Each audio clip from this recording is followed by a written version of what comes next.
ஆன்மீக நண்பர்கள் அனைவருக்கும் வணக்கம். இன்று நாம் பார்க்க போவது ஒரு மலைக்கோவில்.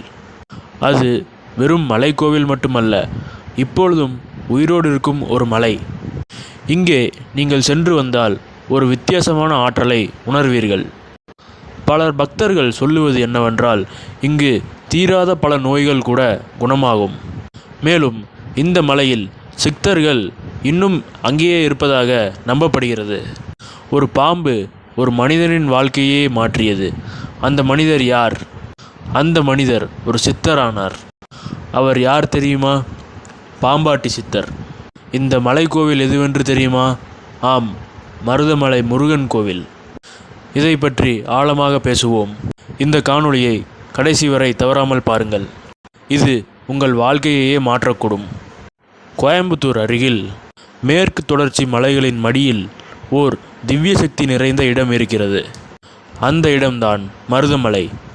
நீங்கள் ஒரு முறை அங்கு போனால் அந்த காற்றும் அமைதியும் உங்களுக்கு மன நிம்மதியை கொடுக்கும். ஆனால் இந்த அமைதிக்கு பின்னால் ஒரு பெரிய ரகசியம் இருக்கிறது. மருதமலை 1000 ஆண்டுகளுக்கு முன்பே இருந்த ஒரு தெய்வீக ஸ்தலம். மருத மரங்கள் நிறைந்திருந்ததால் இந்த மலைக்கு மருதமலை என்று பெயர் வந்தது. ஆனால் இந்த மலை சிறப்பு பெற்றது ஒரு சித்தரால். அவர்தான் பாம்பாட்டி சித்தர். ஒரு காலத்தில் ஒரு சாதாரண மனிதன் இருந்தான். அவன் வேலை என்ன தெரியுமா? பாம்புகளை பிடிப்பது. ஒரு நாள் அவன் ஒரு பெரிய நாகத்தை பிடிக்க முயற்சித்தான். ஆனால் அந்த நாகம் சாதாரண பாம்பு இல்லை, அது மிகவும் தெய்வீக சக்தி கொண்டது. அந்த நிமிடம் அவன் வாழ்க்கையே மாறிவிட்டது. அவன் உணர்ந்தான், இந்த உலகம் வேறு மாதிரி இருக்கிறது என்று.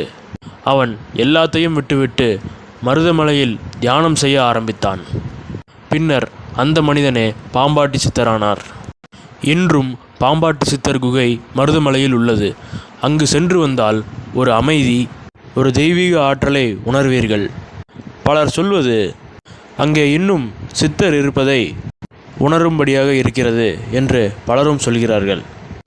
நீங்கள் அங்கே போனால் உங்கள் மனதில் இருக்கும் பிரச்சனைகள் அனைத்தும் தெளிவு பெறும். மருதமலையின் மேலே ஏறி கோவிலுக்கு வந்து அடைந்தவுடன் நீங்கள் முதலில் காண்பது முருகப்பெருமானின் சக்தி வாய்ந்த தரிசனம். இங்கே முருகன் தண்டாயுதபாணி வடிவில் இருக்கிறார். அவரை பார்த்து தரிசித்தவுடன் அந்த பேரின்பத்தில் உங்கள் கண்களில் தண்ணீர் வரும். இந்த கோவிலின் மிகப்பெரிய சிறப்பு என்ன தெரியுமா?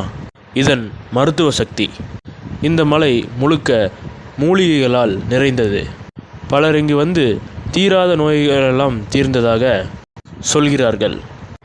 அறிவியலால் சொல்ல முடியாத பல விஷயங்கள் இங்கே நடக்கிறது. இந்த கோவிலில் திருவிழாக்கள் நடந்தால் அது கோலாகலமாக இருக்கும். தைப்பூசம், கந்தசஷ்டி போன்ற விழாக்களில் பல்லாயிரக்கணக்கான பக்தர்கள் பக்தியோடு முருகனை தேடி வந்து திருவிழா கோலங்கள் போலும் காணும் அந்த சிறப்பை பார்க்க கோடி கண்கள் வேண்டும். உங்கள் வாழ்க்கையில் பிரச்சனை இருக்கா? நீங்கள் செய்கிற வேலையில் மன அழுத்தம் இருக்கா? ஒரு முறையாவது மருதமலை போயிட்டு வாங்க. முருகனை பார்த்து தரிசனம் செய்துவிட்டு முருகனிடம் மனதார பேசுங்கள். ஒரு மாற்றம் கண்டிப்பாக வரும். மருதமலை வெறும் கோயில் மட்டும் அல்ல, அது ஒரு அனுபவம், ஒரு சக்தி, ஒரு தெய்வீக ஆற்றல். முருகனின் அருளால் உங்கள் வாழ்க்கை உயரட்டும். இந்த காணொளி உங்களுக்கு பிடித்திருந்தால் லைக் பண்ணுங்கள், ஷேர் பண்ணுங்கள், சப்ஸ்கிரைப் பண்ணுங்கள். பக்தி தொடர்பான பதிவுகளை பார்க்க பக்தி தமிழா சேனலை சப்ஸ்கிரைப் பண்ணிக்கோங்க, ஃபாலோ பண்ணிக்கோங்க.